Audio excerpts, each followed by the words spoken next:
Hello friends, कैसा हो सब लोग। तो फ्रेंड्स, आज हम लोग बात करेंगे यूपी टेट के सिलेबस के बारे में। देखिए, यूपी टेट के अंदर जितना भी सिलेबस आता है उसका पूरा निचोड़ आज की इस वीडियो के अंदर मैं आपको बताने वाला हूँ। देखिए, इतनी सारी नई चीज़ आपको आज जानने को मिलेगी जिसके बारे में आज से पहले आपने नहीं जाना होगा, या शायद जिसको कोई बता भी ना पाए। तो वो सब चीज़ें एक एक करके मैं आज की इस वीडियो के माध्यम से बताने वाला हूँ। हालांकि ये यूपी टेट का जो पेड बैच है उसके अंदर ही क्लास जानी थी, बट मैं जो सिलेबस होता है वो सभी के साथ शेयर करता हूँ। तो यूट्यूब हो चाहे पेड हो, ये क्लास सभी जगह चल रही है ताकि हर एक बच्चों को ये पता लग जाए कि यूपी टेट के अंदर क्या क्या चीजें पूछी जाती है, कहाँ से क्वेश्चन आते हैं, किन बुक से क्वेश्चन आते हैं। पिछला जो यूपी टेट 2021 में हुआ था, लगभग 10 क्वेश्चन के करीब, आई थिंक 9 या 10 थे, कोर्ट के अंदर गए थे, जिसमें 4 क्वेश्चन सीडीपी के थे। कौन सी बुक्स का रेफरेंस लेता था पीएनपी, अब तो आपका शिक्षा सेवचयन आयोग कराएगा। कौन सी बुक्स का रेफरेंस लेता था, कौन कौन सी बुक्स पढ़नी चाहिए, कहाँ से पढ़ना चाहिए। भाई, आज की वीडियो के अंदर सारा निचोड़ मैं आपको बताऊंगा। क्योंकि अगर मैं आपको सीडीपी बता रहा हूं ना, तो समझ लेना आंख बंद करके आप मेरे ऊपर विश्वास रख सकते हो। जितनी चीजें और जितनी गहराई के साथ आपको मैं चीजें बता दूंगा, उसके अलावा कुछ देखने समझने की जरूरत आपको नहीं पड़ेगी। तो चलिए शुरुआत कर लेते हैं। सबसे पहले मैं आपके सामने शेयर कर रहा हूँ सीडीपी का, इसको बाल विकास और शिक्षण वीडियो के नाम से जान लिया जाता है। ठीक है, तो इसके अंदर पूरे 30 में से 30 नंबर कैसे आप लोग अपने ला सकते हो। हाँ, अगर कोई क्वेश्चन दो चार फिर कोर्ट के अंदर गए और एक दो क्वेश्चन के ऊपर आयोग ने मनमानी करी, नहीं नहीं यही सही होगा, जबकि पिछली बार भी अगर उन क्वेश्चन के ऊपर आपत्ति हुई थी जो कैंडिडेट ने कराई थी, तो दिए जा सकते थे एक्स्ट्रा नंबर, बट इन्होंने नहीं माना था, पीएनपी वालों ने, पिछले वालों ने। ठीक है, तो अगर एक दो क्वेश्चन के ऊपर ही अड़ गए तो उसकी तो जिम्मेदारी नहीं लेता। बाकी इतनी जिम्मेदारी लेता हूं कि जितना सीडीपी के अंदर मैं आपको पढ़ा दूंगा, उसके बाद ना तो पढ़ने की जरूरत पड़ेगी और उसके बाद ना पेपर आएगा। इतना भरोसा मैं आपको यहां पर दिलाता हूं। लेकिन उससे भी जरूरी बात जाननी आपके लिए जरूरी है कि भाई क्या पेपर आएगा, कैसे पेपर आएगा, कैसे आता है, कौन सी किताबों से आता है, किस तरीके के क्वेश्चन आते हैं और कितने नंबर के टॉपिक आते हैं। तो भाई मैं सारी चीजें एक एक करके बताऊंगा। ये जो ऑफिशियल सिलेबस यहां पर दिया हुआ है ना आपके सामने, पेपर फर्स्ट और पेपर सेकंड में आपके सामने दोनों में 30 नंबर की आती है। या तो इस ऑफिशियल सिलेबस के हिसाब से चल लो, या जो मेरा सिलेबस मैंने खुद से तैयार किया हुआ है, या उसके हिसाब से चल लो। और मैं पूरे भरोसे के साथ कहता हूं, मेरे सिलेबस के हिसाब से चलोगे इसकी जरूरत भी नहीं पड़ेगी आपको। क्योंकि आज की वीडियो के अंदर जो मैंने अपना सिलेबस एक तैयार करा है, जो कि मैं हर पेपर के लिए तैयार करता हूं, इसलिए मैं पूरा अपडेटेड रहता हूं भाई, पूरा होमवर्क अपना करके रखता हूं ताकि एक क्वेश्चन मेरे पढ़ाए हुए से बाहर ना जा पाए। ठीक है, तो देखिए इसके ऊपर भी बात कर लेंगे। जो ऑफिशियल सिलेबस पिछले वाला ही उन्होंने उठा के यहाँ पर इस बार भी रख दिया है, और जो आज की वीडियो के अंदर मैंने भी तैयार किया, तो सभी के ऊपर एक एक करके हम शुरुआत कर लेंगे। ठीक है, आ जाओ जल्दी से, लाइव आ जाओ। गुड इवनिंग भाई, सभी को गुड इवनिंग। मैं ठीक हूँ, आई होप आप लोग सब ठीक होंगे। और आज की वीडियो देखने के बाद मुझे पूरा इतना उम्मीद है, नीचे कमेंट बॉक्स के अंदर आप कहोगे कि सर क्या क्या चीजें बताइए। ठीक है, इस वीडियो को अपने दोस्त यार के पास शेयर कर देना ताकि उनका भी एग्जाम यहाँ पर पास हो जाए। ठीक है, बहुत से कैंडिडेट ये पूछ रहे होंगे क्या सीटेट वाली सीडीपी आती है। देखिए, अगर मैं आपके सामने बात करूं, जो सीटेट के अंदर सीडीपी आती है और जो टेट एग्जाम के अंदर आती है, जैसा आपका जो यूपी टेट का एग्जाम होता है, दोनों में अंतर होता है भाई। ठीक है, ध्यान रखना इस वाली बात को, दोनों में आपको अंतर देखने को मिलता है। सीटेट में ज्यादातर जो सीडीपी आती है वो कंसेप्चुअल आती है, लिमिटेड टॉपिक होते हैं, उन्हीं में से एग्जामिनर घुमा फिरा के क्वेश्चन देता है। हालांकि कंसेप्चुअल क्वेश्चन देता है, मतलब लेंदी दे देगा, या ऐसा क्वेश्चन दे देगा जिसमें आपको समझना ज्यादा पड़ रहा है। यूपी टेट के अंदर कंसेप्चुअल और फैक्चुअल दोनों आते हैं भाई। 2026 के अंदर ये पेपर ले रहे हैं, लगभग 5 साल बाद लेंगे यहाँ पर पेपर को, तो इसकी पूरी संभावना है कि फैक्चुअल के साथ साथ में इस बार भी आपका जो यूपी के अंदर आपका टेट होगा वो आपका कंसेप्चुअल भी होगा। अभी आपने देखा डीएसएसबी का एग्जाम चल रहा है, तो डीएसएसबी जाना जाता है पूरे देश भर के अंदर सबसे बेस्ट सिलेबस के लिए, जो 100 नंबर का सेक्शन आता है उनका, पेडागोजी कह लो या कुछ भी आप लोग उसको कह लीजिए। एप्लीकेशन के अंदर मैंने बहुत डीप में पढ़ा रखा है, क्योंकि उसका लेवल सभी से ऊपर होता है। जितने भी आपके एग्जाम है देश भर के अंदर, डीएसएसबी का लेवल सबसे बढ़िया होता है। इस बार मॉडरेट लेवल दे दिया या उससे नीचे का लेवल दे दिया, और कंसेप्चुअल दे दिया, फैक्चुअल इतना नहीं दिया, कंसेप्चुअल दे दिया। तो ध्यान रखना, शिक्षा नीति 2020 आने के बाद पूरे देश भर के अंदर जो पेपर का जो पैटर्न है वो चेंज होता जा रहा है। तो भाई आपको कंसेप्चुअल और फैक्चुअल दोनों चीजें करनी है, और क्या क्या कैसे कैसे करना है वो तो मैं अभी एक एक करके आपको बताते जा रहा हूं, उसके लिए आप लोग बेफिक्र रहिए। तो सीडीपी 30 नंबर की आती है, उसके लिए आपको क्या क्या पढ़ना है उसके ऊपर मैं एक एक करके शुरुआत कर लेता हूं। देखिए, सबसे पहले अगर मैं आपके सामने बात करूं, पहली यूनिट आपके सामने देखने को मिलती है चाइल्ड डेवलपमेंट, यानी कि बाल विकास। आप लोग जाके देखोगे, 5 साल पहले मैंने यूपी टेट की तैयारी कराई थी, और मुझे इतना पूरा भरोसा है, सबसे ज्यादा देखी जाने वाली वीडियो सीडीपी वाली बनी थी, जिस पर मिलियंस में आपके व्यूज हो चुके हैं। ठीक है, आई थिंक 1 मिलियन तो बहुत आराम से पार हो चुके उसके अंदर। तो मैंने उसमें यूनिट वाइज मैराथन कराई थी, इसलिए जो आज का सिलेबस भी है ना, मैं उसको यूनिट वाइज बता रहा हूँ। जो ऑफिशियल सिलेबस आप लोग यहाँ पर देखोगे, वो भी एक प्रकार से इन्होंने यूनिट वाइज बनाया हुआ है।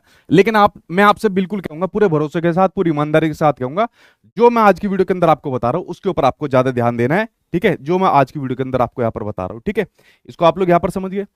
देखिए सबसे पहले इसके अंदर भी बाल विकास यहाँ पर दिया हुआ है, आप लोग नजर डालोगे तो इसके अंदर भी बाल विकास यहाँ पर आपके सामने दिया हुआ है।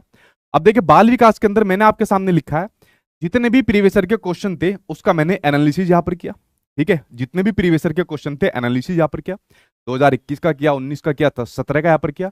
और आप सभी को पता है 21 वाले के अंदर 17 वाला पेपर रिपीट भी कर दिया था इन्होंने, ठीक है, जिसके ऊपर बहुत विवाद यहाँ पर हुआ था। अब मैं उसकी कहानी क्या ही बताऊं, कैसे कैसे लीक हुआ था, सुनकर गुस्सा आ जाता है उस टाइम पर। और मुझे पता है कितने कैंडिडेट उस टाइम पर परेशान थे, आई होप आप में से बहुत से ऐसे कैंडिडेट यहाँ होंगे भी। तो जितने भी प्रीवियस ईयर के क्वेश्चन आज तक यूपी टेट के अंदर पूछे गए, जब उसका प्रॉपर एनालिसिस करा तो सबसे ज्यादा जो क्वेश्चन पूछे गए वो पूछे गए बाल विकास से, लगभग 21 क्वेश्चन। भाई ये जो क्वेश्चन है ना, एक क्वेश्चन ऊपर नीचे हो सकता है, ठीक है, तो इसको लगभग मानना, मतलब या तो 22 हो सकता है, 20 हो सकता है, ठीक है। क्योंकि कुछ टॉपिक ऐसे होते हैं, जैसे मान लीजिए लर्निंग की बात कर रहे हैं और टीचिंग की बात करें, कुछ लर्निंग और टीचिंग से दोनों सेम आ जाते हैं क्वेश्चन, ठीक है, तो इसको लगभग में मानना। तो सबसे ज्यादा क्वेश्चन आपके पूछे गए लगभग 21 क्वेश्चन सारे पीवाईक्यू में से, सबसे ज्यादा बाल विकास से। अब देखिए बाल विकास से जो क्वेश्चन पूछे गए, बाल विकास के अंदर आप लोग भाई क्या पढ़ते हो, बाल विकास के अंदर आप लोग पढ़ते हो भाई जो ग्रोथ डेवलपमेंट होती है, वृद्धि विकास होती है, विकास की विशेषताएं क्या होती है, विकास को प्रभावित करने वाले कारक कौन से होते हैं, विकास के सिद्धांत कौन से होते हैं, विकास की अवस्थाएं कौन से होते हैं, सहसावस्था, बाल्यावस्था, किशोरावस्था यहाँ पर क्या होती है, ठीक है, वो सब आप लोग पढ़ते हो। विकास के अंदर हेरिडिटी एनवायरमेंट यहाँ पर पढ़ते हो। लेकिन इसमें कंसेप्चुअल के साथ साथ फैक्चुअल भी पढ़ना है कि विकास की अवस्थाएं क्या है। अभी देखिए कोर्ट के अंदर एक क्वेश्चन पूछा गया, अभी मैं एक एक करके आपको बताऊंगा। कोर्ट के अंदर खाली सहसावस्था का टाइम पीरियड पूछ लिया कि जो इन्फेंसी स्टेज होती है, सहसावस्था होती है, उसका टाइम पीरियड क्या होता है। अब वहां पर 4 ऑप्शन थे, एक में जन्म से लेकर 2 साल भी था, एक में जन्म से लेकर 6 साल भी था। ये क्वेश्चन कोर्ट के अंदर गया और कोर्ट ने इसको माना जन्म से लेकर 2 साल तक, जो कि मैं आपको बहुत सालों से पढ़ाता भी आ रहा हूं, ठीक है। जन्म से लेकर 6 साल भी कई ऑथेंटिक बुक्स के अंदर दे रखा है, लेकिन उन्होंने नहीं माना, पीएनपी ने, उन्होंने कहा नहीं जन्म से लेकर 2 साल है। क्यों? क्योंकि एनसीईआरटी के अंदर दिया हुआ है। तो सबसे ज्यादा जो रेफरेंस लिया गया वो एनसीईआरटी का लिया हुआ। अच्छा कौन कौन सी बुक्स का रेफरेंस लेता है जो आपका आयोग पेपर तैयार कराता है, उसके बारे में भी मैं एक एक करके बताऊंगा, ठीक है, ध्यान से सुनते जाना आप लोग। तो इसमें कंसेप्चुअल और फैक्चुअल दोनों चीजें यहां पर आपके सामने देखने को मिलती है, ठीक है। उसके अलावा इसमें इन्होंने जैसे एक टॉपिक यहां पर दिया हुआ है। अच्छा भाषा विकास से सिर्फ एक ही क्वेश्चन पूछा गया आज तक यूपी टेट में, वो भी भाषा की सबसे छोटी यूनिट कौन सी होती है, फोनीम यानी कि स्वनिम होती है। अदरवाइज भाषा विकास का कोई क्वेश्चन नहीं आया। बाकी अवस्थाओं से क्वेश्चन पूछे गए, विकास के सिद्धांत से क्वेश्चन पूछे गए, प्रभावित करने वाले कारकों से संबंधित यहाँ पर क्वेश्चन पूछे गए। अब यहाँ पर आप लोग देखोगे सृजनात्मकता एवं इसकी जो क्षमता का विकास होता है, क्रिएटिविटी के बारे में यहाँ पर क्वेश्चन पूछा जाता है। ये क्वेश्चन भी एग्जाम में उसमें कोर्ट के अंदर गया था, वो भी मैं एक एक करके बताऊंगा, ठीक है। तो बाल विकास के अंदर आपको ये वृद्धि, विकास, विकास के जितनी भी ये चीजें होती है ये आपको यहाँ पर पढ़नी होती है, जिसमें लगभग 21 क्वेश्चन अभी तक पूछे जा चुके हैं यूपी टेट के अंदर। अब देखिए जैसे मैं एक क्वेश्चन आपके सामने स्क्रीन पर लेकर आया, आप लोग इसका आंसर देने की कोशिश करिए। ये क्वेश्चन आपके सामने यहाँ पर दिया हुआ है कि विकास की किस अवस्था में को कोल तथा ब्रूस ने स्वयंगात्मक विकास का अनोखा काल यहां पर कहा था। कोल तथा ब्रूस ने किसको यूनिक पीरियड कहा था, आपके इमोशनल डेवलपमेंट को। भाई सिंपल सी बात है, बाल्यावस्था आपके सामने हो जाएगा। अब देखिए फैक्चुअल क्वेश्चन आ गया। इस प्रकार के स्टेटमेंट आपको अपने यूपी टेट के एग्जाम में देखने को मिलते हैं। कई सारी डेफिनेशन, परिभाषाएं आपको अपने यूपी टेट के एग्जाम में देखने को मिलती है। जैसे मैं सृजनात्मकता की बात कर रहा था तो क्रो एंड क्रो की डेफिनेशन आ गई जो उन्होंने सृजनात्मकता के बारे में दी हुई है। तो भाई आपको परिभाषा, स्टेटमेंट, किसके क्या विचार थे, वो सब भी इस एग्जाम के लिए यहाँ पर पढ़ने होते हैं। जैसे अगला क्वेश्चन आपके सामने स्क्रीन पर आ गया। क्वेश्चन आपके सामने स्क्रीन पर दिया हुआ है, मौलिकता। अच्छा मैं पढ़ा नहीं रहा हूं, अभी मैं सिर्फ सिलेबस का डिस्कशन कर रहा हूं, ठीक है, इस वाली बात को ध्यान रखना। मैं बता रहा हूं क्वेश्चन कैसे आते हैं, किस प्रकार से आते हैं, मैं वो चीजें भी बता रहा हूं जो कोर्ट तक बात गई है, ठीक है। अब जब कोर्ट तक बात गई तो समझ लेना सारे ऑथेंटिक बुक्स, किताबें सब देखने को मिल जाती है। अभी तो पढ़ाना स्टार्ट नहीं करा मैंने, मैं सिलेबस को डिस्कस कर रहा हूं कि कैसे आप लोग पूरे नंबर ला सकते हो। एक क्वेश्चन जैसा आपके सामने स्क्रीन पर है कि मौलिकता, नमनीयता तथा परवाह निम्न में से किसके यहाँ पर घटक है। कुछ भी नया करने का तरीका, ठीक है, वो किसको कहा जाता है भाई, मोटिवेशन, पर्सनैलिटी नहीं, वो कहा जाता है सृजनात्मकता यानी कि क्रिएटिविटी को कहा जाता है। सिंपल सा आंसर है। अब देखिए सृजनात्मक से जुड़ा हुआ क्वेश्चन आपके एक एग्जाम में गया। अब क्वेश्चन ये था कि जो सृजनात्मकता होती है इसका किससे संबंध होता है, इसका किससे संबंध होता है। और जितने भी आप लोग वीडियो देख रहे हो ना, जितने भी वीडियो देख रहे हो इसका आंसर बताना भाई। मैं आपके सामने 4 ऑप्शन देता हूं, मैं आपके सामने 4 ऑप्शन देता हूं, इसका आंसर मुझे बताना और फिर देखना कोर्ट के अंदर जब ये क्वेश्चन गया था क्या आंसर माना गया। पहला ऑप्शन आपके सामने यहां पर था, वो था समस्या समाधान यानी कि प्रॉब्लम सॉल्विंग, समस्या समाधान यहाँ था जो पहला ऑप्शन था। दूसरा ऑप्शन था आपके सामने रचनात्मकता या सृजनात्मकता, आप लोग यहां पर इसको कह लीजिए। ठीक है, तीसरा ऑप्शन था आपके सामने अनुप्रयोग, यानी कि जिसको एप्लीकेशन बोला जाता है, अनुप्रयोग यानी कि एप्लीकेशन बोला जाता है। और चौथा ऑप्शन था आपके सामने अंडरस्टैंडिंग, यानी कि जिसको समझ यहां पर बोला जाता है। अब इसका आंसर दो। ये क्वेश्चन गया आपके कोर्ट के अंदर, जैसे इससे पहले मैंने एक और क्वेश्चन बताया था ना जिसमें सहस्वावस्था का टाइम पीरियड पूछ लिया था, ऐसे ये वाला क्वेश्चन भी आपका कोर्ट के अंदर गया था। इसमें किसका आंसर लगाओगे सोनू, देखियो किसका आंसर लगा रहे हो, सबसे ज्यादा किसके साथ जा रहे हो? सबसे ज्यादा आप लोग जा रहे हो क्रिएटिविटी के साथ, रचनात्मकता के साथ जा रहे हो, सबसे ज्यादा इस वाले के साथ जा रहे हो। क्योंकि आप लोगों ने अभी तक पढ़ा होगा कि भाई जो आपके सामने ब्रेन स्टॉर्मिंग होता है, ठीक है, या सॉरी ये सृजनात्मकता लिख दिया, जो आपके सामने ब्रेन स्टॉर्मिंग होता है, जो आपके सामने ब्रेन स्टॉर्मिंग होता है, मस्तिष्क उद्वेलन जो विधि होती है, इसका संबंध किससे यहां पर होता है? समस्या समाधान से, रचनात्मकता से, अनुप्रयोग से या समझ से यहां पर होता है। अब आप क्या कहोगे ब्रेन स्टॉर्मिंग मेथड, ये तो एलेक्स ओसबोर्न ने यहां पर दी थी, क्रिएटिविटी की यानी कि रचनात्मकता की एक टेक्निक है, तो आप लोग ज्यादातर रचनात्मकता के साथ यहां पर जाओगे। बट आपके उस टाइम के पीएनपी ने इसको गलत मान लिया। उन्होंने कहा भाई रचनात्मकता ठीक नहीं होगा, उन्होंने कहा समस्या समाधान यहां पर ठीक होगा। पहला आंसर सही माना, समस्या समाधान उन्होंने बिल्कुल ठीक माना है भाई, आपने भी ठीक माना है, इस वाली बात को ध्यान से सुनना। उन्होंने कहा समस्या समाधान होगा, और रेफरेंस के तौर पर उन्होंने एनसीईआरटी की बुक का रेफरेंस यहां पर लिया। देखिए मनोविज्ञान की 11th और 12th क्लास की एनसीईआरटी की बुक्स आती है, ठीक है, तो उसका रेफरेंस लिया और उसमें कहा गया कि भाई समस्या समाधान का संबंध है आपका ब्रेन स्टॉर्मिंग से, इन दोनों का संबंध है। लेकिन मैं आपको कई सारी ऑथेंटिक बुक्स दिखा सकता हूं जिसमें क्रिएटिविटी का सीधा संबंध किससे देखने को मिलता है? आपके ब्रेन स्टॉर्मिंग से भी देखने को मिलता है। अब इनको इतनी सद्बुद्धि दे, इनको पेपर सेट करने वालों को, इनके पेपर चेक करने वालों को, कि अरे भाई आप दोनों भी तो दे सकते हो आंसर, लेकिन नहीं, मानना नहीं है। अभी तो एक सबसे खतरनाक सवाल आने वाला है, इनकी बुद्धि चेक करना। जो पेपर बनाते हैं, पेपर को चेक करते हैं, ये जरा से भी ये नहीं देखते कि भाई हाँ एक से ज्यादा ऑप्शन हो सकते हैं, दो से ज्यादा भी हो सकते हैं, तो आप क्यों उसको ठीक नहीं करते? तो भाई इसको ठीक नहीं माना अपने फाइनल आंसर के अंदर, सिर्फ समस्या समाधान को यहां पर ठीक माना कि भाई ब्रेन स्टॉर्मिंग का जो आपका संबंध होता है वो समस्या समाधान से यहां पर होता है, जबकि दोनों होते हैं आपके सामने, लेकिन आंसर माना इसको ठीक। अब भाई इसलिए मैंने कहा 30 में से एक आधा नंबर ऐसा हो सकता है जिसमें मनमानी अगर आयोग करेगा, बाकी इतना मैं आपको बता रहा हूं, जितना मैं आपको कराऊंगा उससे बाहर जरूरत नहीं पड़ेगी, ठीक है। इसको समझ गए आप लोग? अभी तक मैंने 2 क्वेश्चन बता दिए जो आपके कोर्ट के अंदर गए, अभी एक और क्वेश्चन आएगा, ठीक है, जो आपका कोर्ट के अंदर गया उसके ऊपर मैं बात करूंगा, ठीक है। तो पहली यूनिट आप लोगों ने देख ली भाई, पहली यूनिट आपने देख ली जिसमें हमने बताई बाल विकास यानी कि चाइल्ड डेवलपमेंट के बारे में आपको बताया कि कैसे क्वेश्चन आते हैं, किस तरीके से पूछे जा सकते हैं और क्या क्या आपको देखना है, ठीक है। दूसरी यूनिट की बात करते हैं हम लोग, अधिगम यानी कि लर्निंग की यहां पर बात करते हैं। अब देखिए लर्निंग को जो है ना यार मैंने अलग कर दिया। अब आप लोग यहां पर देखोगे दूसरी यूनिट आपके सामने आ गई, सीखने का अर्थ तथा सिद्धांत, यानी कि जो लर्निंग का मीनिंग होता है और जिसकी थ्योरी यहां पर होती है, इस यूनिट को मैंने अलग कर दिया। इसलिए मैंने कहा इस सिलेबस के हिसाब से मत चलना, मेरे सिलेबस के हिसाब से चलना जो मैंने बनाया हुआ है। अब लर्निंग के अंदर जो मैंने यहां पर लिखा हुआ है ना, जो आपके सामने जो मैंने पीवाईक्यू का एनालिसिस करा, वो 16 क्वेश्चन आए लर्निंग के बारे में। ये 16 क्वेश्चन सिर्फ ये थे, लर्निंग क्या होती है, इसकी डेफिनेशन पूछ ली जाती है, उसके बारे में पूछ लिया जाता है, स्टेटमेंट आ जाता है, लर्निंग की विशेषताएं क्या होती है, उसको प्रभावित करने वाले कारक क्या होता है, लर्निंग का टीचिंग से क्या रिलेशन होता है जब टीचिंग एंड लर्निंग की बात होती है। इसमें कोई भी लर्निंग की थ्योरी यानी कि अधिगम का कोई सिद्धांत नहीं है, ध्यान से सुनना मेरी वाली बात को। तो ये जो 16 क्वेश्चन है ये बिना सिद्धांत वाले है, जिसमें सिर्फ अधिगम, उसकी विशेषता है, प्रभावित करने वाले कारक, परिभाषाएं या टीचिंग से क्या संबंध है, सिर्फ इतना जिक्र है। लेकिन जो इन्होंने यहां पर आपके सामने ऑफिशियल सिलेबस दे रखा है उसमें देखिए जैसे सीखने का प्रभावित करने वाले कारक है, इसकी विधियां वगैरह दे दी।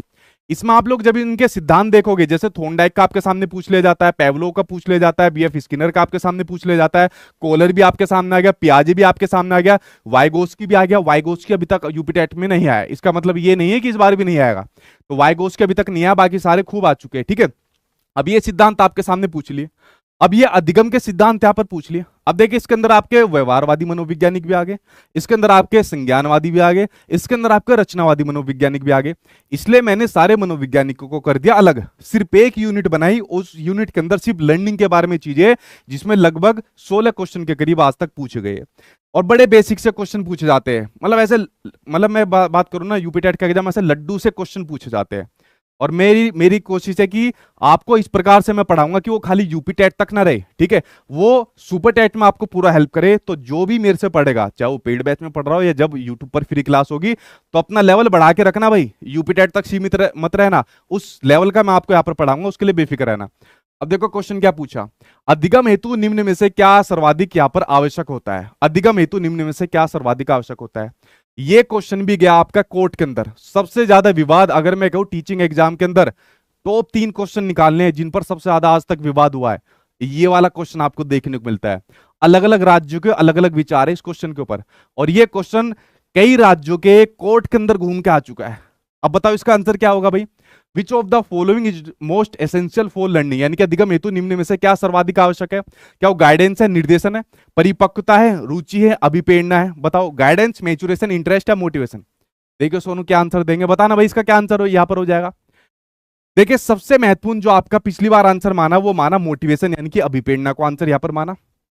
ठीक है बिल्कुल मान सकते। रेफरेंस के तौर पर जो आपकी कोर्ट की तरफ से आपके पीएनपी ने उस टाइम रेफरेंस दिया वो दिया एनसीईआरटी की बुक का, और साथ के साथ में एक रेफरेंस दिया एक प्राइवेट पब्लिकेशन की बुक है, ध्यान से सुनना, वो आपका डॉक्टर गुप्ता की वो बुक है जो आपकी उच्चतर शिक्षा मनोविज्ञान के नाम से है। देखिए पहली बार मैं किसी प्राइवेट पब्लिकेशन की बुक को यहां पर कह रहा हूं, हालांकि मेरी सारी बुक्स आती है लेकिन फिर भी मैं कह रहा हूं क्योंकि जो क्वेश्चन चैलेंज किए जाते हैं वो ऑथेंटिक बुक्स के माध्यम से चैलेंज किए जाते हैं। दो क्वेश्चन आपके सामने पूछे गए, एक तो पहला ये वाला क्वेश्चन आया था, ठीक है, और इसके अलावा एक गाल्टन वाला क्वेश्चन आया था। तो दो क्वेश्चन के रेफरेंस के तौर पर एनसीईआरटी के अलावा पीएनपी ने इनको यहाँ पर ठीक माना। इनके अलावा कई सारी और सोर्स ऐसे होते हैं, ऑथेंटिक बुक्स यहाँ पर होती है, ठीक है, जिसके अंदर भी यहाँ पर सोर्स लिए जाते हैं।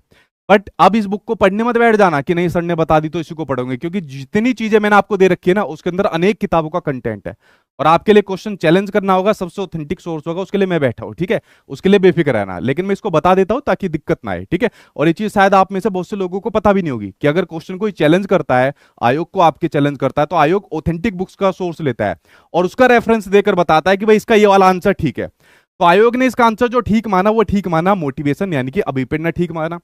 भाई रुचि क्यों ठीक नहीं होगा, रुचि भी तो ठीक हो जाएगा। भाई जब आपका इंटरेस्ट ही नहीं होगा तो आप कैसे लर्निंग करोगे, ये भी आपका ठीक हो जाता है। उत्तराखंड टेट के अंदर जब एक क्वेश्चन पूछा गया तो उन्होंने यहां पर आपके मैच्योरेशन को महत्वपूर्ण मान लिया, परिपक्वता को महत्वपूर्ण यहां पर मान लिया। तो भाई देखा जाए तो तीनों के तीनों ठीक है, जो आपके लर्निंग के लिए बहुत महत्वपूर्ण यहां पर होते हैं। यूजीसी नेट के अंदर एक क्वेश्चन पूछा गया, उसके अंदर परिपक्वता और अभिप्रेरणा दोनों को यहां पर ठीक मान लिया गया। अब इन यूपी वालों को भाई थोड़ी सी बुद्धि उस टाइम पर ये दी जाती, और इसलिए मैं कहता हूं कि आप लोग क्वेश्चन चैलेंज मत करा करिए।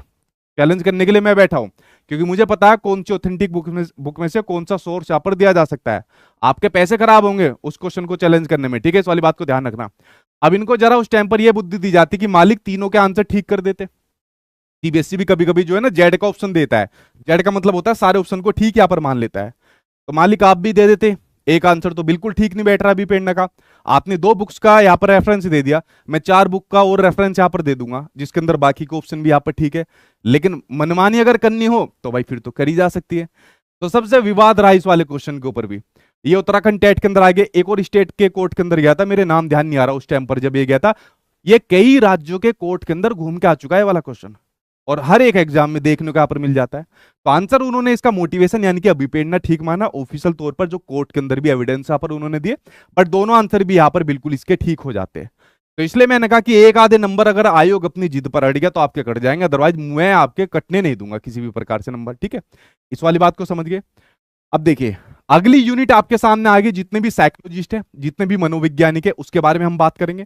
अब यहाँ पर देखिए सभी मनोवैज्ञानिकों के बारे में एक साथ यहाँ पर दे रखा है भाई, इनके अलावा भी कई सारे मनोवैज्ञानिक है जो आपको यहाँ पर पढ़ने होते हैं, ठीक है। अब देखिए सारे मनोवैज्ञानिक जिनसे पूछे गए लगभग 26 क्वेश्चन आज तक यूपी टेट के एग्जाम में यहाँ पर पूछे गए, जिनसे लगभग 26 क्वेश्चन पूछे गए, वो कौन कौन से है वो आपके सामने जीन पियाजे है, आपके सामने थोंडाइक है, बीएफ स्किनर है, कोलर है, इयान पावलो है, ब्लूम है, जो ब्लूम सेक्सोनोमी आप पढ़ते हो, जेरोम ब्रूनर है, रॉबर्ट गेने है, आपके सामने सीएल हेल है, सिगमंड फ्राइड है, आपके सामने अल्बर्ट बंडूरा है। ये जितने भी मनोवैज्ञानिक है ये आज तक आपके एग्जाम में 26 नंबर तक यहाँ पर पूछे गए हैं, ठीक है। जैसे पियाजे 2 बार आ गया, जो थोंडाइक है यल थोंडाइक, इसके 4 क्वेश्चन यहाँ पर पूछ लिए गए थे, ठीक है। उस प्रकार से सिगमंड फ्राइड अभी तक आपका 1 या 2 नंबर का यहाँ पर पूछा गया। तो ये सारे मनोवैज्ञानिक पढ़ने आपको अपने यूपी टेट के एग्जाम के लिए। अब देखिए इसके अंदर आपके व्यवहारवादी वाले मनोवैज्ञानिक भी है, संज्ञानवादी मनोवैज्ञानिक भी है और रचनावादी मनोवैज्ञानिक भी है। तो मैंने इन सबको एक साथ ले लिया ताकि कम से कम आपको यह पता लग सके कि यूपी टेट के एग्जाम के लिए हमें कौन से मनोवैज्ञानिक पढ़ने होते हैं। अदरवाइज जो अधिगम से जुड़े हुए जो व्यवहारवादी मनोवैज्ञानिक है वो मैं अधिगम वाले के अंदर ऐड यहां पर कर देता। ये आपको चीजें आसान करने के लिए मैंने दी हुई है। देखो क्वेश्चन कैसे पूछे जाते हैं, ये वाला क्वेश्चन पूछा गया, निम्न में से किसके प्रयोग में कुत्ता एक विषय था। बड़े सिंपल से क्वेश्चन। कभी पूछ लेगा ट्रायल एंड एरर थ्योरी किसने दी, प्रयास और त्रुटि का सिद्धांत दिया। कभी पूछ लिया कुत्ते के ऊपर एक्सपेरिमेंट यहाँ पर किसने करा। तो ऐसे लड्डू लड्डू से क्वेश्चन आ जाते हैं। पर दो तीन क्वेश्चन ऐसे होते हैं जिसको लगता है कि हाँ बड़ी कहीं अलग जगह से पूछे हैं या थोड़े यूनिक तरीके से क्वेश्चन पूछे, अदरवाइज ऐसी क्वेश्चन आ जाते हैं। लेकिन 5 साल बाद पेपर हो रहा है, शिक्षा सेवा चयन आयोग यहाँ पर पेपर को लेगा।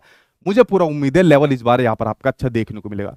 ठीक है, तो पैवल आप लोग ने इसका आंसर दे भी दिया होगा, मतलब मैं आपको बता नहीं रहा आंसर, मतलब कितने सिंपल से क्वेश्चन है। या सीधा सिद्धांत पूछ लेगा, ऑपरेंट कंडीशनिंग थ्योरी किसने दी, तो सिंपल पूछ लेगा। अब प्रैक्टिकल क्वेश्चन पूछे जा सकते हैं, और प्रैक्टिकल क्वेश्चन बड़े जबरदस्त यहाँ पर पूछे जाते हैं। जैसे जैसे मान लीजिए आप लोग रीट का एग्जाम कभी देते होंगे, उसके अंदर बहुत सारे प्रैक्टिकल क्वेश्चन पूछे जाते हैं। इन्हीं जो आपके व्यवहारवादी, जो आपके मनोवैज्ञानिक है, वो बढ़िया क्वेश्चन पूछे जाते हैं। तो मुझे पूरा उम्मीद है यूपी टेट में ऐसे पूछे जा सकते हैं। भाई कुछ ही पूछ ले, उसके लिए मैं हूं, उसके लिए टेंशन मत लेना आप। ठीक है, तो सारे मनोवैज्ञानिक मैंने आपके सामने बता दिए। अगली यूनिट की बात करते हैं हम लोग, टीचिंग वाली यूनिट की बात करते हैं, शिक्षण वाली की बात करते हैं, जिसमें 22 क्वेश्चन आते हैं। ये 22 क्वेश्चन टीचिंग के अंदर जो आपको देखने को मिलते हैं, यहां पर आप लोग देखोगे तो इस शिक्षण वाली विधि के अंदर भाई मैंने जो भी टीचिंग होता है, टीचिंग मॉडल्स यहाँ पर होते हैं, टीचिंग मेथड्स यानी कि शिक्षण की विद्या क्या होती है, शिक्षण के उपागम यहाँ पर आपके सामने क्या होते हैं, तो शिक्षण से जुड़ी लगभग सारी चीजें इसके अंदर मैंने यहाँ पर ली हुई है। इनफैक्ट टीचिंग और लर्निंग, अधिगम और जो शिक्षण होता है उसका क्या संबंध होता है, वो भी मैंने आपके सामने यहाँ पर लिया हुआ है।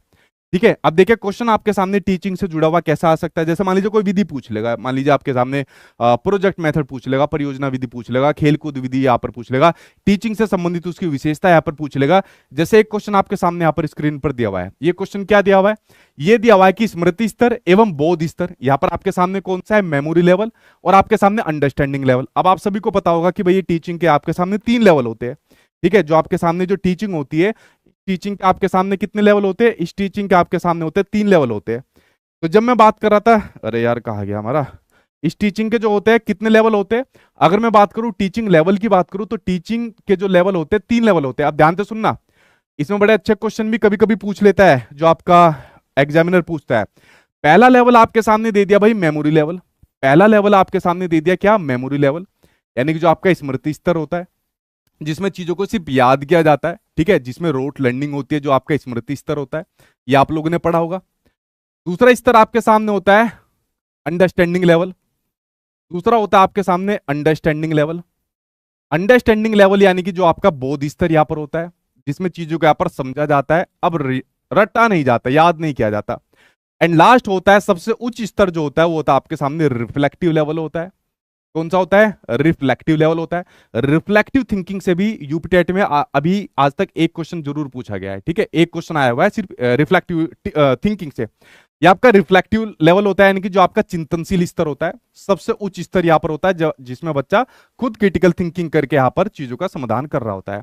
अब इसने 2 लेवल की बात करी है। जो इस भाई साहब ने हमसे क्वेश्चन पूछा था, वो पूछा था मेमोरी लेवल और अंडरस्टैंडिंग लेवल, यानी कि स्मृति स्तर और बोध स्तर। इसने पूछा कि स्मृति स्तर और जो आपका बोध स्तर होता है, उसके शिक्षण प्रतिमान, यानी कि यहाँ पर आपके सामने बोल दिया शिक्षण प्रतिमान की यहाँ पर बात कर दी कि उसकी संरचना में कौन सा सोपान यहाँ पर होता है। देखिए अगर मैं बात करूं आपके सामने जो आपका मेमोरी लेवल होता है, इसमें हर्बर्ट का नाम आ जाता है। कभी कभी आप लोगों ने पढ़ा होगा हर्बर्ट की पंचपदीय प्रणाली। तो हर्बर्ट से जुड़े हुए आज तक यूपी टेट में 2 क्वेश्चन पूछे गए। मैं बात करता हूं अंडरस्टैंडिंग लेवल की बात करता हूं, तो इसमें आपके मोरिसन का नाम आ जाता है। मोरिसन से जुड़ा हुआ भी एक क्वेश्चन आज तक यूपी टेट के एग्जाम में पूछा गया है। तो दोनों के जो सिद्धांत है, हर्बर्ट का और जो मोरिसन का है, उसमें एक चीज जो कॉमन देखने को मिलती है, अन्वेषण, एक्सप्लोरेशन जी नहीं, जनरलाइजेशन नहीं, तैयारी नहीं, प्रेजेंटेशन यानी कि प्रस्तुतिकरण। अब आप में से बहुत से लोगों को समझ ही नहीं आ रहा होगा हर्बर्ट कौन सी बला है, मोरिसन कौन सी बला है, और प्रस्तुतिकरण कौन सी बला है। अभी मत समझो, ठीक है, अभी तो तैयारी आपकी स्टार्ट हुई है भाई। अभी तो मैं बता रहा हूं कि पेपर कैसा आता है, किस तरीके की चीजें पूछी जाती है। एक एक क्वेश्चन का निचोड़ मैं आपको बता रहा हूं।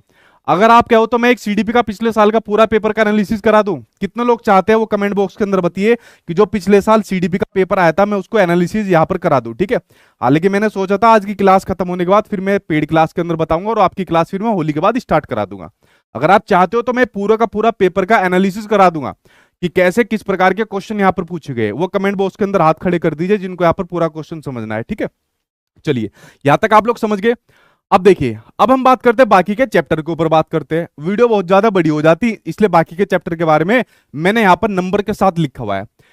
जैसे उसके बाद जितने भी टॉपिक आपके हुए अभी तक, आपका बाल विकास हुआ, आपका दिगम वाला हुआ, टीचिंग वाला हुआ, मनोवैज्ञानिक होगा, उसके बाद जो सबसे ज्यादा क्वेश्चन पूछेंगे वो बुद्धि से पूछेंगे 11 क्वेश्चन।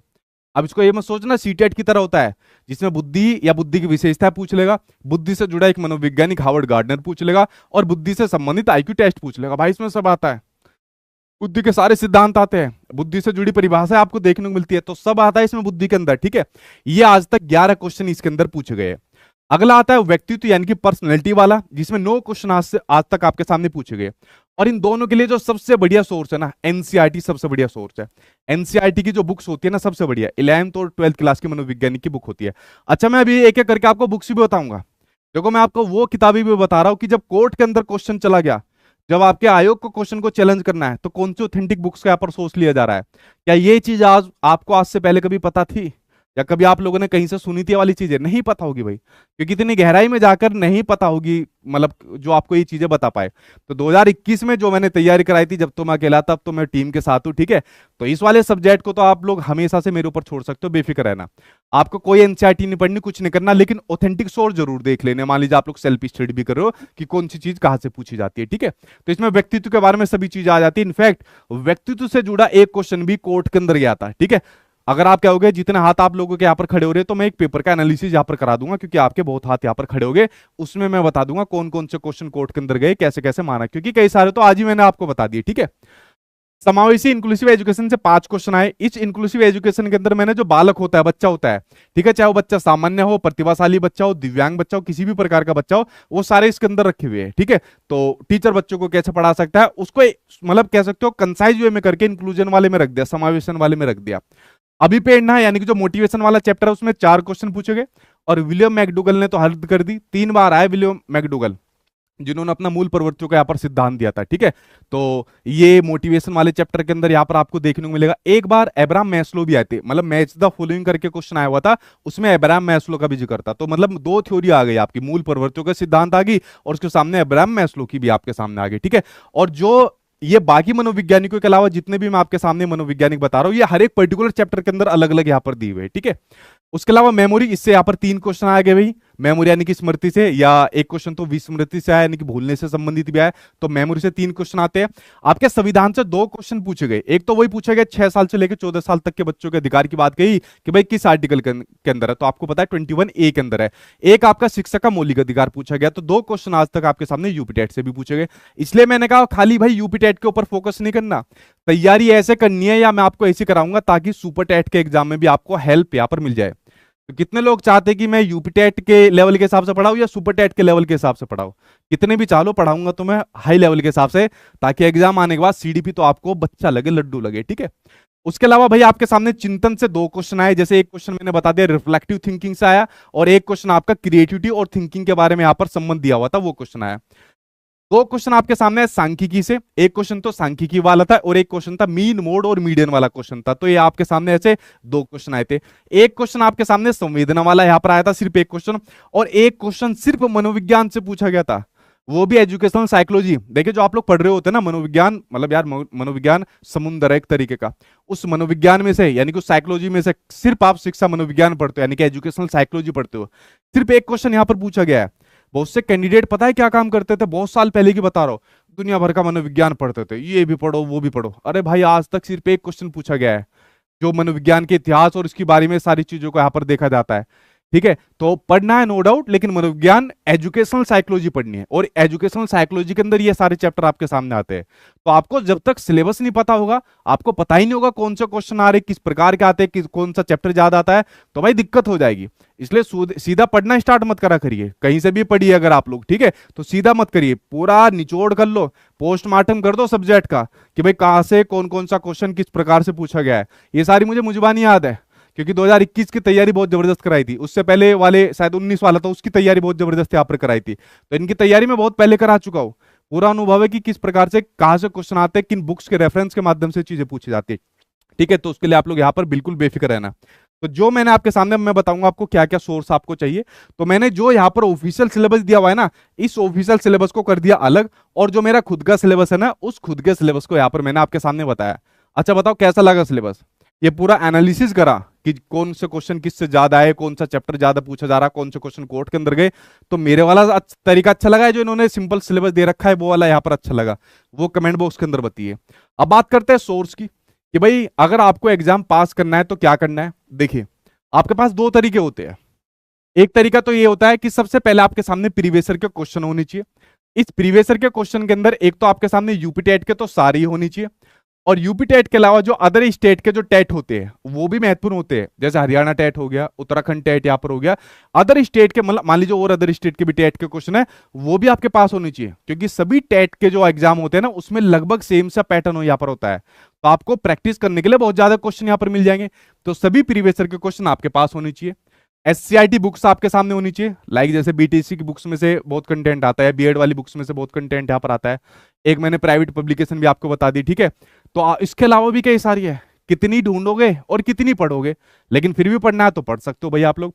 उसके अलावा कोई ना कोई टीचर जी जो आपकी क्लास यहाँ पर ले सके, मतलब जो आपको यहाँ पर पढ़ा सके, और कुछ इंपोर्टेंट डॉक्यूमेंट्स आपको पढ़ने होता है, लाइक आपका शिक्षक अधिकार अधिनियम 2009 पढ़ना होता है, दिव्यांगजन वाला पड़ता है यानी कि आरपीडब्ल्यूडी एक्ट 2016, इनफैक्ट नई शिक्षा नीति 2020 बार यहाँ पर आपको पढ़नी है, तो ये डॉक्यूमेंट पढ़ने हैं। या तो सेल्फ स्टडी कर रहे हो तो ये सारी चीजें आप लोग यहाँ पर पढ़ लीजिए। एक तो ये तरीका है, वरना दूसरा तरीका है ये भाई साहब जो आपको दिख रहे हैं इनको पकड़ लेना। अगर ज्यादा नंबर कट जाए तो इनको पकड़ लेना, ठीक है, कि तुम इतने नंबर के मतलब कैसे हमारे यहाँ पर कट गए, ठीक है। तो जितनी भी जिम्मेदारी है सारी जिम्मेदारी इस भाई साहब की यहाँ पर रहेगी, ठीक है, जो आपके सामने यहाँ पर पिक्चर में दिख रहा है। तो दूसरा तरीका ये है, ये आपका पेपर बाहर नहीं जाने देगा बिल्कुल। बस एक बात कह रहा है कि एक दो क्वेश्चन जो होते हैं ना कोर्ट के अंदर आयोग ने मनमानी कर दी, नहीं हम तो यही मानेंगे, उसकी बात अलग है, वरना 30 में से ये मान के चलना लगभग इससे बाहर पेपर आपको देखने को नहीं मिलेगा। तो दोनों में से आप एक एक चीज यहां पर देख सकते हो। तो मैंने आपको दोनों चीजें बताई कि अगर सेल्फ स्टडी करनी है तो भाई ये चीज आपके पास में होनी चाहिए। अगर मान लीजिए आप लोग पढ़ रहे हो, ठीक है, मान लीजिए मेरे साथ आप लोग यहाँ पर पढ़ रहे हो, अगर बैच के थ्रू पढ़ रहे हो तो सारा कंटेंट आपको मिलता है, चाहे previous year question UP TET के हो चाहे अदर स्टेट के हो, चाहे सारी बुक्स का निचोड़ यहाँ पर आपको मिल जाएगा, चाहे आपकी बीटीसी हो, बीएड हो, चाहे अदर मतलब जो ऑथेंटिक बुक्स होती है एनसीईआरटी वगैरह भी जो मैंने आपके सामने बताई क्लास के लिए यहाँ पर आपको मिल जाएगा। डॉक्यूमेंट सब आपको यहाँ पर पढ़ते हुए देखने को मिल जाएंगे। तो ये सचिन एकेडमी ऑफिशियल एप्लीकेशन पर कल ही मैंने बैच लॉन्च करा था, जिसमें मैंने कहा था मैं सिलेबस को डिस्कस करूंगा और वो डिटेल में करूंगा, ताकि एक एक चीज मैं यहाँ पर कैंडिडेट को यहाँ पर बता सकूं। तो दोनों में से आप कुछ भी सेलेक्ट कर सकते हो जो आपको यहाँ पर पसंद है। बाकी यूट्यूब पर फ्री क्लासेज हम लोग शुरू कर देंगे, होली के आसपास से हम लोग यहाँ पर शुरू कर देंगे यूट्यूब पर फ्री क्लास, ठीक है। तो उसके लिए भी बेफिक्र रहना। अगर मान लीजिए कोई सेल्फ स्टडी से पढ़ना चाहता है, सारा कंटेंट एक साथ ढूंढना चाहता है और कहता है कि चलो आपसे पढ़ लूंगा, और अगर सारी चीजें एक साथ देखना चाहता है तो सचिन एकेडमी ऑफिशियल एप्लीकेशन पर आपको चीजें देखने को मिल जाएगी। दोनों में से आपकी चॉइस है, आप लोग क्या यहाँ पर चीजों को लेना चाहते हो, ठीक है। ये चीजें मैंने बता दी। उसके अलावा यूपी टेट की बुक्स भी आपके सामने आने वाली है, जैसे सीडीपी वाली जो बुक्स मैंने बना रखी है, ठीक है, इसके अंदर बीटीसी बीएड और बाकी ऑथेंटिक बुक्स का कंटेंट भी मैंने डाला हुआ है। तो उसके अलावा बाकी सभी सब्जेक्ट की बुक्स आ जाएगी, Hindi, English, Sanskrit, math, science, social science, EVS और मैथ्स वाली सभी बुक्स फिजिकल फॉर्म में आ जाएगी। और जिन्होंने बैच लिया होगा उनको इसकी फ्री बुक तो मैं देता ही देता हूँ।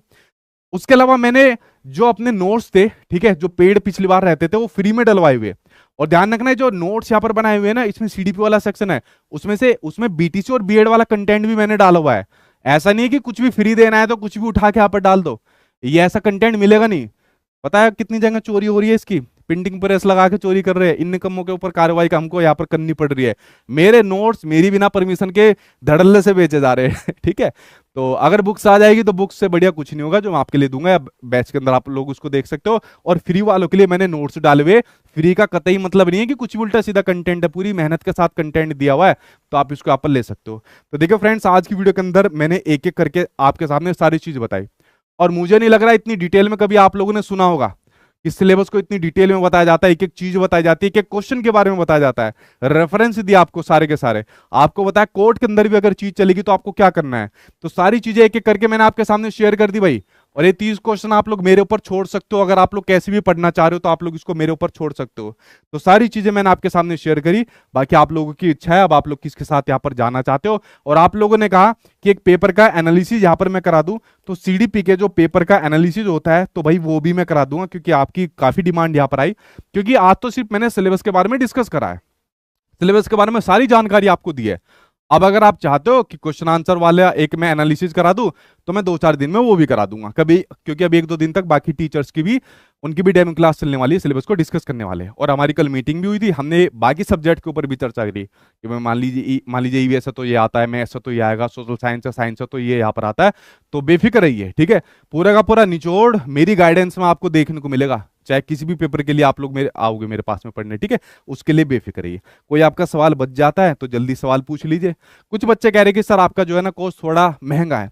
भाई कोर्स की फीस तो देख लो, और ध्यान से सुनना, जो अगली बार जब यूपी टेट का बैच आएगा वो जब भी आएगा तब भी आपको फ्री में मिलेगा। यानी कि आपको इस अमाउंट में 2 बैच मिल गए, यानी कि एक तरीके से फीस तो आपकी 400 के आसपास में होगी। जितने भी मेरे साथ में मेरी पूरी की पूरी टीम है, सारी टीचिंग एग्जाम के लिए यहाँ पर आपको पढ़ाती है। टीचिंग एग्जाम के लिए आप कहो तो मैं नॉर्मल टीचर ला के पढ़वा दूंगा और आपके कोर्स की फीस को भी 400-500 रुपए के आसपास में यहाँ पर कर दूंगा। तो क्या आप ये चाहते हो? इस सिलेबस के अंदर आपको मैं खुद पढ़ाता हूँ सीडीपी, और जितना निचोड़ में मुझे अपने मुंह से बताने की जरूरत नहीं। आज आपने क्लास देख ली होगी कि मैंने एक एक क्वेश्चन के निचोड़ बताए, ऑथेंटिक चीजें बताई है, वो चीजें बताई जो आज तक किसी को पता भी नहीं यहाँ पर होगी। तो क्या आपको लगता है कि कोई इस प्रकार की चीज आपके सामने शेयर कर सकता है? तो मेरी फीस हमेशा से ही कम रही है, हमेशा से ही अफोर्डेबल रही है कि जिसमें कोई भी बच्चा उसको अफोर्ड कर सकता है। और मैं बार बार दोबारा भी नहीं लेता, दोबारा बैच आएगा दोबारा भी आपको लेनी है, तो उसके लिए आप लोग निश्चित यहाँ पर रहिए। और इसमें आपको ऐसा पढ़ाया जाएगा ताकि सुपर टेट की तैयारी आपके लिए हो सके। तो ये आपका प्रश्न बनता ही नहीं है मेरे से आपको, ठीक है। वरना दुनिया भर की चीजें आप लोग देख सकते हो, देश भर के अंदर दिए जा रहे होंगे, आपकी इच्छा आप लोग वहां पर ले सकते हो, आना बाद में फिर मेरे पास ही है, ठीक है। तो ये वाली चीज मैंने एक एक करके आपके सामने शेयर कर दी। बाकी कोई क्वेश्चन है नीचे कमेंट बॉक्स के अंदर आप लोग यहाँ पर बता देना, ठीक है। ठीक है, कोर्स ले लिया सर जी, मोस्ट टीचर ही चाहिए, बिल्कुल ही चाहिए भाई। और सबसे बड़ी बात तो मैं ही आ जाता हूँ इस कोर्स के अंदर। अगर मैं अपना खाली सीडीपी का बैच निकालूंगा ना तो 501 के आसपास मेरा सीडीपी का बैच निकलता है, मैंने निकाला ही नहीं अभी तक, ठीक है। मैं सभी के साथ निकाल देता हूँ कि चलो ठीक है, एक कम फीस के अंदर उसको भी यहाँ पर निकाल दिया जाए, ठीक है। उसके लिए आप लोग बेफिक्र रहिए, ठीक है। अच्छा, अध्यापक बैच वालों को तो हम लोग देते हैं, आप टीम के पास मैसेज करना, आपको आपका डिस्काउंट मिल जाएगा अध्यापक बैच वालों को, ठीक है। ठीक है भाई, ओके, ठीक है। कोई डाउट नहीं बचा ना? सारा सिलेबस सारा पैटर्न मैंने आपको बता दिया। और चलो मैं एक पेपर का एनालिसिस भी और करा दूंगा, तो पूरे 30 क्वेश्चन का एक मैं सेट लेकर आ जाऊंगा जिसमें सारी चीजें बता दूंगा। और आज के अंदर मैंने पेपर 1 और पेपर 2 दोनों को कंबाइंड करके एनालिसिस बताया है, जो आपको यूनिट वाइज मैंने बताया कि किस चैप्टर में से कितने क्वेश्चन पूछे जा रहे हैं, ठीक है। आई होप फ्रेंड्स ये आपको सारी इन्फॉर्मेशन पसंद आई होगी, बेफिक्र रहना। और जब सुपर टेट का एग्जाम आएगा तो सुपर टेट के एग्जाम में काउंसलिंग तक आपके साथ रहूंगा। बहुत से, मैं मतलब इस वाली बात को यहाँ नहीं कहना चाहता, बहुत से इतने कैंडिडेट है जिनको काउंसलिंग के टाइम से बाहर किया गया था, मुझे पता है कैसे कैसे उनको यहाँ पर करवाया गया है, मतलब जेन्युइन तरीके से कोर्ट के थ्रू यहाँ पर करवाया है। तो आप लोग बेफिक्र रहना, यूपी टेट और सुपर टेट के लिए आपके सचिन सर हमेशा यहाँ पर रहेंगे। ये जिम्मेदारी आप लोग मेरे ऊपर रहना, बस जितना पढ़ाया जा रहा है उसको पढ़ लेना सही से, बाकी चीजें करने की जरूरत नहीं बैठेगी, ठीक है। चलिए फ्रेंड्स, मिलता हूं आपसे नेक्स्ट वीडियो में, और पेपर का एनालिसिस मैं जल्दी आपके सामने शेयर कर दूंगा।